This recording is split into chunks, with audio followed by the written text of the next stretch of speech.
He knows your heart. My son has returned. It's Moses. So much of the Judeo-Christian religion rides on Moses. He's a founding father. He's special. He's God's chosen prophet. Recorded as one of the greatest prophets in the Bible, the stories of Moses, the man called by the Lord to free the Israelites from slavery, are known to followers of all Abrahamic faiths. From the iconic moment of him being called to a burning bush to the crossing of the Red Sea, this prophet's life has only shone with the power of the Almighty. But even as we think we have read these tales of greatness, there are still some things that we don't know about Moses in Israel. Join us as we explore the life of Moses, revealing shocking truths that have never been heard before. The birth of Israel's rescuer.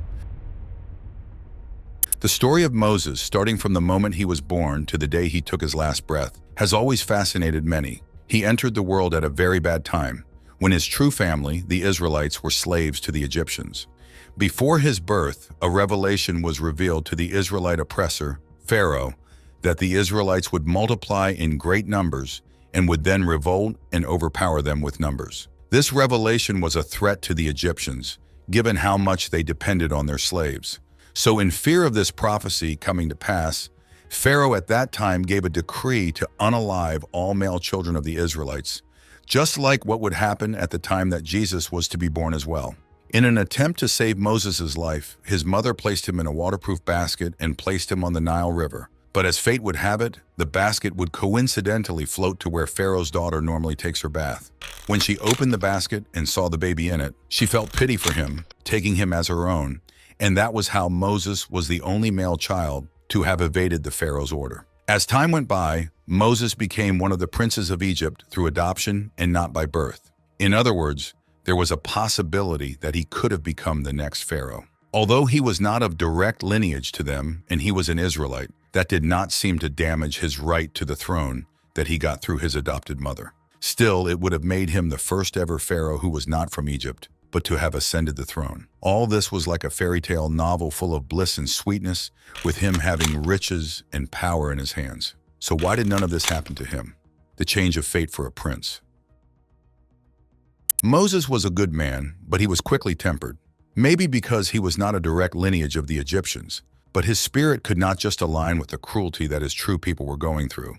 And he saw how the Israelites were being treated as not living humans by the Egyptians. Exodus 2 recounted most of that, and the Bible also told of how his princelyhood was very short-lived, as you may ask. Moses went to the field where the Israelites were put to work. Already an adult, he went to the fields and saw the hardships that his people faced. He observed how the Egyptian taskmaster was brutally flogging a Hebrew slave. It was so intense that Moses had to stop him. He did intervene, but not just by telling him to stop. Well, Moses practically struck down the Egyptians, and seeing no one around the slave, seeing this, fled. He proceeded to bury the Egyptians in the sand to conceal his crimes. The next day, maybe Moses went back to the fields and saw two Hebrews quarreling, wanting to help. He questioned the aggressor as to why he was mistreating his fellow Israelites like that.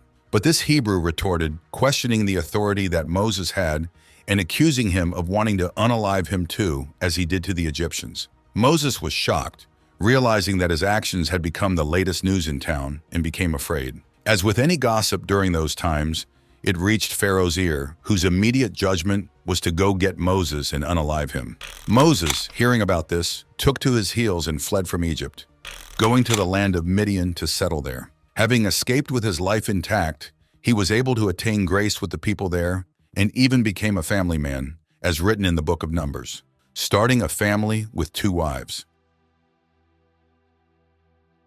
Moses ran to Midian, and here he got married to a woman named Zipporah, who lived there near a well. She was a Midianite who was part of the tribe of Arabs that occupied the desert areas in southern Transjordan, northern Arabia, and the Sinai. He crossed paths with his future wife when he rescued her and her friends from shepherds who were harassing them and filled their jugs with water.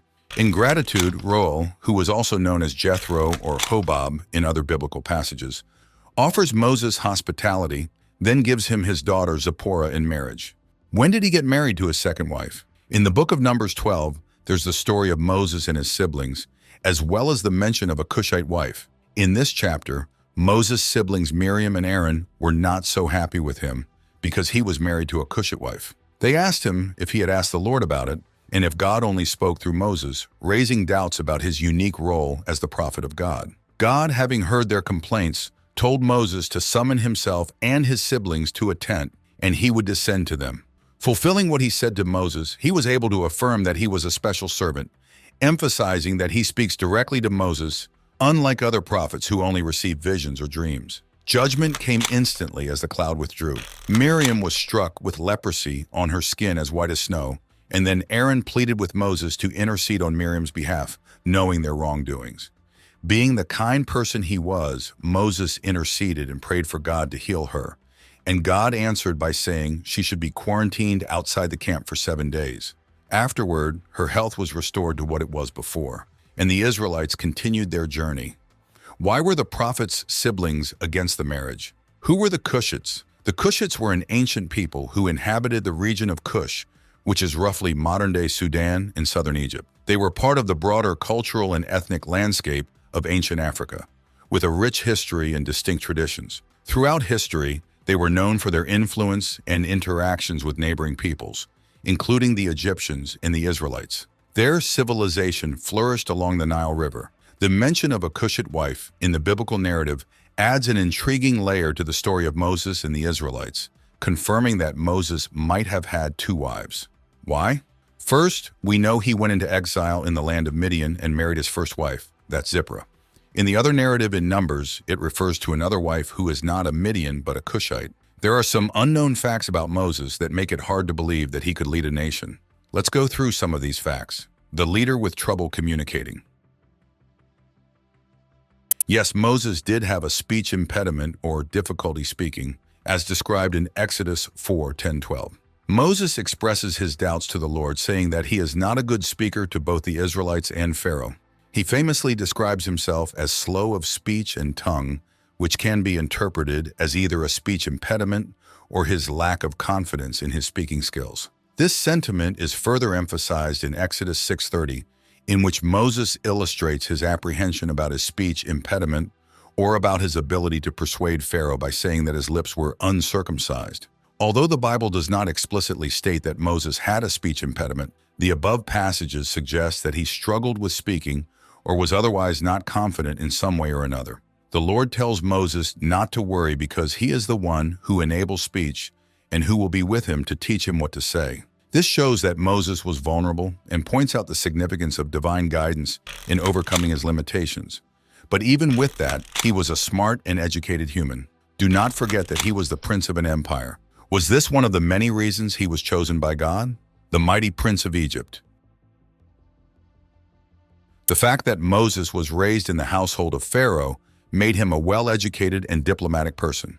Being a member of the royal family, Moses had privileged access to the highest standard of education in leadership and administration, which was facilitated by the finest tutors and resources available in ancient Egypt. Being privy to the halls of authority, Moses has acquired priceless insights into governance, diplomacy, and statecraft since his childhood. This education gave him all the tools and experience to lead the country and the people towards the right path. The selection of Moses among his people by God could be justified by the fact that Moses understood governance and that his status in Egyptian society was high. Moses, having a profound understanding of the ways of life in both the Egyptian and Hebrew cultures, fit him for leadership. God, as a father and a king, wouldn't ignore the choice of the leader, especially considering that it was a hard task to lead the Israelites out of Egypt. Moses' patience and critical thinking, as well as his preparation during his time in Pharaoh's house, were factors that contributed to his selection as a leader of the Israelites. From his whole life, it follows that Moses was prepared for such an extraordinary mission by both nurture and providence. When it was said that Moses was an adult when he unalived the Egyptians, pretty sure most would be thinking of the age of mid-20s to early 30s. You could not be more wrong. He was older than that and even doubled the amount when he was called by God. And would you be surprised to know that Moses was never an Israelite name? The name Moses and the prophet's origins. Moses was approximately 40 years old when he committed the act of murder by killing an Egyptian taskmaster who was mistreating an Israelite slave, as detailed in the biblical narrative found in Exodus 2:11-12. This occasion forced Moses to leave Egypt and seek asylum in the land of Midian, where he resided for almost 40 years. Around 40 years later, when Moses was about 80 years old, according to Exodus 7 verse 7, the burning bush at Mount Horeb, also known as Mount Sinai, was the place of his life-changing encounter with God. In the course of this unique meeting, God assigned Moses an awesome mission, taking out the Israelites from Egypt and leading them to the Promised Land. This event was of great significance and was the beginning of Moses' journey as a leader and liberator of the Israelites. It showed the might of divine intervention and how it affected the life course of Moses.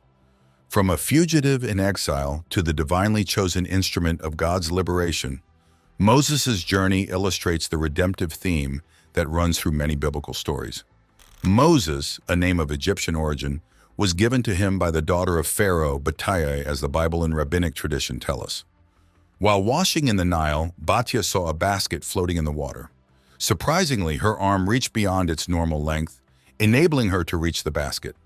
To her surprise, she found a baby inside and decided to make him her son. Batya named him Moses, which was derived from the Egyptian word mishi, meaning drawn out, to signify her act of drawing him out of the water. The Egyptian name adopted by Moses reflects a special identity where he was half an Israelite and half a person connected to Egyptian royalty. Such a dual identity would later be a crucial factor in forming Moses' personality and in his key role in freeing the Israelites from Egyptian slavery. Did you know that Moses got a coffin before he left Egypt? Why was that? The dying wish of a great leader. While Moses was making arrangements for the Israelites to leave Egypt, he also remembered the request of the prominent leader, Joseph. Before he left, Moses wanted to fulfill Joseph's last wish, which was to get his coffin from Pharaoh's territory. Joseph, the former viceroy of Egypt, had mentioned that he wanted to be buried in the land of Israel. Through perseverance, Moses persuaded Asher's daughter, Serach, who knew where Joseph was buried. She said Joseph had been buried in a metal casket at the bottom of the Nile River, evidence of the Egyptians' respect for his accomplishments. Walking on the riverside, Moses called for Joseph, notifying him of the fulfillment of the long-awaited redemption and the promise given to him. Finally, Joseph's coffin emerged in response to Moses' request, and the Israelites transported it reverently when they went to the Holy Land. We are given a description of Moses in the Bible that he established for the Israelites to handle their problems of settling disputes and administering justice. Moses was faced with the challenge of managing these affairs alone while leading the Israelites through the wilderness. So Moses sought advice from his father-in-law, Jethro. Jethro, a priest of Midian, perceived Moses' overload in resolving disputes and gave a suggestion. He recommended to Moses that he should appoint judges to help him in the judging of the people. After Jethro gave him advice, Moses chose men of ability and integrity among the Israelites as judges. The judges were divided into a hierarchical framework, where the smaller disputes were handled by lower-level judges and the more complex cases were supervised by higher-level judges. Moses alone heard the most complex matters. The judges were explicitly told to pronounce judgment according to God's laws and principles, which were revealed to Moses. Delegating the workload in this manner, Moses organized the courts in a way that gave him a chance to relieve himself, fairness, and equity among the Israelites in the administration of justice. This portrayed the dedication of Moses to the implementation of the rule of law and fairness. But like with every ruler, some stood up against him, even from his own family, the evil enemies of Moses. Moses experienced several uprisings during his leadership, one of which was led by his very own cousin Korah, and this is described in the book of Numbers, chapter 16. Korah, in the company of Dathan, Abiram, and 250 important Israelite men, challenged the authority of Moses and Aaron, blaming them for arrogance and the unfair acquisition of leadership positions in the community. Korah, a Levite, disagreed, saying that all the Israelites were holy and that Moses and Aaron should not be the only ones ruling the people. As an answer to the problem, Moses devised a test to find out who God had appointed to lead. He commanded Korah and his followers to take ponds or fire pans and to offer incense before the Lord. The next day, as they joined their groups, the fire of God consumed Korah and his supporters. Furthermore, the earth on which Dathan and Abiram's tents stood split open, engulfing them and their families. This intervention gave a seal of approval to their roles of leadership and put an end to the rebellion. thus pointing out the consequences of disobeying the established order. Did you know that Moses, in the beginning, was not sure whether to speak to Pharaoh and lead the Israelites out of Egypt? But God gave him the 4 signs to encourage him and to show the power of God? First, he saw the bush on Mount Horeb that was on fire but was not consumed by the flames. From the midst of the fire, God talked to Moses, entrusting him to lead the Hebrews out of slavery in Egypt. After this event, God told Moses to throw his shepherd's staff on the ground. Moses was shocked to see his staff turn into a writhing serpent as a symbol of his authority and power that he would use in standing against Pharaoh. Notwithstanding this sign, Moses began to doubt his ability to convince Pharaoh. Then God carried out another miracle by commanding Moses to put his hand inside his cloak. When Moses put his hand down, it was covered with white leprous disease. On the contrary, as he placed his hand in his cloak and then took it out, it was restored to its original look. This wonderful change emphasized the fact that God could not only cure but also protect his chosen servant. So Moses believed that much more and was able to use that added strength in his mission. It's not shocking, since it looked like God favored him all his life, and he also had a special relationship with God. But how special was their relationship? And why was it only him who had a direct encounter with God? The relationship between the Creator and his creation. Moses had a remarkable relationship with God, as described in Exodus 33, verse 11. This is where it is indicated that the Lord used to converse with Moses face to face, the way someone speaks to a friend. This passage gives prominence to the closeness of Moses with God and shows that he was in a very close and personal relationship. Moses received a specific manifestation of God's appearance. He did not behold God's face, though. In Exodus 34, 29-35, Moses' face shone with radiance after meeting with God on Mount Sinai. This miraculous event happened every time Moses conversed with God, acting as a visual sign of the divine encounter and God's glory being placed on Moses. The significance of Moses' close relationship with God is further illustrated in Numbers 12, verse 6-8, in which God differentiates Moses from other prophets, saying that with him God speaks face to face, clearly, and not through riddles. This passage justifies Moses as being a prophet special with a direct connection with God only.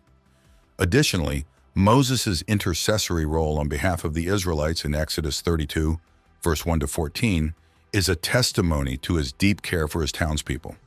Moses appeals to God to pardon the sins of the people, which illustrates the compassion and dedication to the cause he is fighting for. Furthermore, the tradition of Moses ascending Mount Sinai to commune with God and receive divine revelation is reminiscent of Jesus' transfiguration, as described in Matthew 17, verse 1-8. The two occurrences feature a transformation upon a meeting with God, showing that Moses' relationship with God is special. God talks with Moses face to face and manifests himself in glory. This shows how central Moses is in biblical history and how close he was to the Almighty. If he was this close to God, then why didn't he transcend to heaven like Enoch? If he had a special relationship with God, then surely he would have given him grace, as he granted David after most of his conscious sins. The end of an era. God's choice to unalive Moses was the result of Moses' deeds, which were seen as offensive to God in the presence of the Israelites. The incident took place when God commanded Moses to bring water from the rock to assuage the thirst of the Israelites in the desert. Contrary to God's exact command to talk to the rock, Moses, overcome by rage and frustration, struck the rock twice. However, the water did gush out, but God considered Moses' disobedience to his command as a serious breach. This rebellion was a result of his anger issues, as mentioned earlier. In 1 Corinthians 10:4, it is also suggested that the rock that water came from represented Christ. According to this interpretation, when Moses hit the rock, he was hitting God on behalf of the people. Christ is the rock that endured the punishment for the sake of his people, while Moses' actions showed a similarity with the sacrifice of Christ for salvation. In connection with the story of Numbers, we believe that Moses' role in this situation is symbolic. Just as God provided the rock depicting Christ from which salvation came, Moses, in his position as the mediator, was supposed to appeal to God for salvation and ask for water from the rock. Although it is rather speculative, this interpretation points out the theological ramifications of Moses' actions and God's response in terms of their relationship and the consequences of disobedience. Moses, for a moment, became disbelieving and frustrated, and as a result went back to his old ways as a judge and smote the rock instead of speaking to it as the Lord had instructed him. This activity was opposite to what he had been told to do before. Also, it's worth noticing that the Hebrew word for strike is the same in both cases, and the words for rock are similar between Numbers and Exodus. However, Moses' actions originated from his doubt that God would lead forth the water from the rock, and so he decided to do things his way. Whether he thought he could pull out the rocks to create a stream or believed his staff possessed special power, Moses wrongly thought that the solution to the situation was him. Moses would have waited for God to act or guide him, which could have produced a different outcome. Yet his faithlessness forced him to be self-reliant, which led to disobedience to the exact order of God. In addition to this, the extraordinary relationship that Moses had with God, which was characterized by his frequent meetings with the Almighty God, caused a remarkable transformation in his being. He did emit a glow that reflected the divinity he had experienced in such an intimate way. God needed to end Moses' life, so he created a method of doing so, telling him to go up the mountain and die there. A natural end to the life of such a beloved leader. So he died believing in his God. But why was his body never found? And why was it not recorded in the Bible as his resting place? The mystery of Moses' tomb. One thing that needs to be considered is that if God had shown the Israelites where Moses was buried, they might have been inclined to worship him and build a shrine at the place. In his wisdom, therefore, God decided to hide Moses' grave, making its location untraceable to this day, according to the scriptures. The Bible also emphasizes Moses' amazing physical condition, even at the age of 120. His eyesight was as precise as ever, and his strength had not dwindled. Despite his old age, Moses kept on climbing the mountains, which proves how strong and durable he was. Mount Sinai, where Moses had a dialogue with God, is about 2,285 meters, which is 7,497 feet high. But Moses did not show fragility in his old age. God's communication with Moses through the burning bush was a life-changing experience for the prophet. The meeting likely gave Moses a special sort of immortality. No one other than God had the power to take his life. Deuteronomy 34 verse 7 designates the age of Moses at the time of his death, which underlines his unique physical state. On the same day, God commanded Moses to climb Mount Nebo, a hill in the land of Moab, overlooking the land of Canaan. There, Moses was to die and to join his people, just as his brother Aaron had previously done. Even though he formally argued with God, Moses submitted to his destiny without any protest. He did not deny his mistakes and accepted God's commands by appointing Joshua as his successor and giving last speeches to his people. And finally, he went up to a mountain to pass away peacefully. In this sequence of events, Moses' humbleness, obedience, and unshakable belief in God are demonstrated, even in his last days. And do you know that there was a fight over who would get Moses' body? Yes, it was recorded in the Bible. Does that mean that the beloved prophet of God committed a sin that could make the devil claim ownership? The prophet's final destination, heaven or hell. There was a dispute over the corpse of Moses, as referred to in the New Testament in the Epistle of Jude. Jude 1:9 states, "However, even the archangel Michael, when he was arguing with the devil about the body of Moses, did not himself dare to condemn him because of slander, but said, 'The Lord rebuke thee.'" It's crucial to understand that this story is not found in the canonical Bible, but is referenced in Jude to illustrate a broader point about respecting divine authority and warning against false teachers and those who reject authority. The focus of the passage is on the importance of respecting divine authority rather than on the specific details of the dispute over Moses' body. Jude acknowledges the existence of such a tradition, but does not provide additional information or context about the nature of the dispute. Therefore, the details of the story, including its significance and theological implications, remain subject to interpretation and are often explored in non-canonical and apocryphal texts. Thank you for watching. Comment to share what you think in the comment section below. Remember to like and subscribe to see more videos.